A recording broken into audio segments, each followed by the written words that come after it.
The thing that I don't get is all this public outrage for George Floyd, yet a Ukrainian refugee, a white woman, gets stabbed to death while riding public transit, and there's no media coverage. It's absolutely media blackout. Nobody is covering this at all. Look at some information to support this claim, actually, and see how none of the mainstream media is covering this, and how the judge who gave the killer a slap on the wrist is also to blame for this horrible tragedy. Let's take a look at the information together. Look at the complete lack of media coverage and how none of these people are covering. New York Times, CNN, MSNBC, NPR, USA Today, Reuters, Axios, ABC News, PBS. None of them are covering this. And look how comparatively Daniel Penny got how many articles about him? Look at the search results from the New York Times. How many articles about Aranya Sarutka? None. Absolutely none. Completely ridiculous. And then, look, how is our society being held hostage by this tiny minority of violent antisocial degenerates anyways? Why can't we get all these criminals off the streets? Given exactly how our society has degenerated before our very eyes. Look at the ridiculousness that has ensued. Then look, no riots, no looting, no outrage, no protests, no burned cities, nothing. But there was all that for George Floyd. And look, the murderer got arrested 14 times before. This is ridiculous. How did this even happen? Is it because of a lenient judge giving the criminal a slap on the wrist instead of having this person either locked up for life or put down for life? Then look at the Charlotte mayor's response. Are you serious?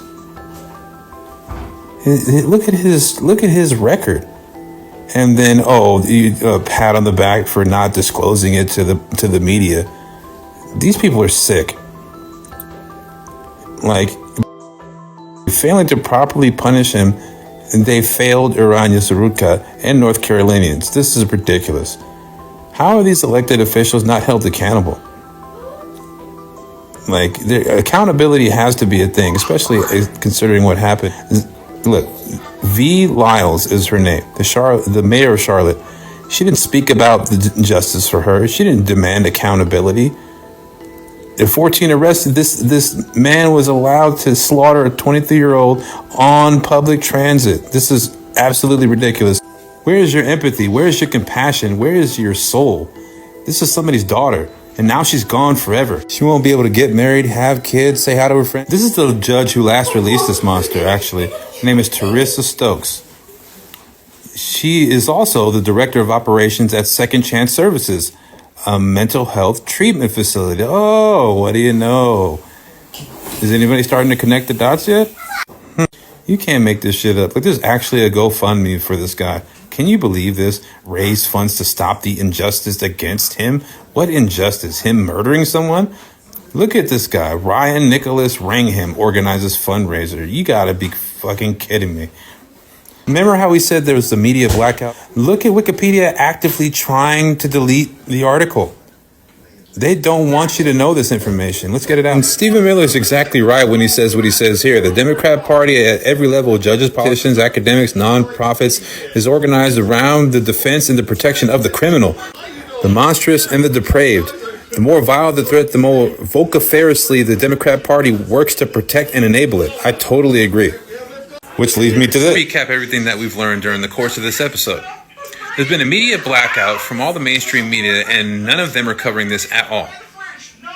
2, a magistrate judge who was the last person or the last judge that released this criminal is also the director of a mental health clinic. Connect the dots there.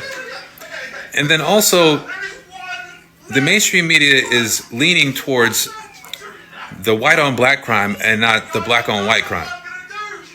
And it seems like this was racially motivated because if you listen to the video that has circulated, it says, "I got that white girl," which sounds like a racial hate crime to me.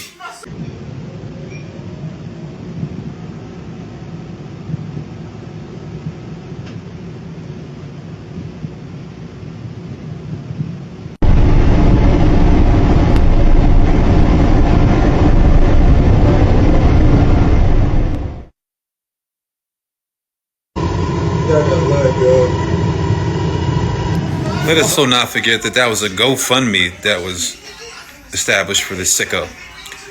So, with that said, what are your thoughts on what happened and why mainstream media is silent along with Democrat lawmakers? Let me know your thoughts in the comment section below. This is Angel for the Vazquez Report. Until next time, see you later.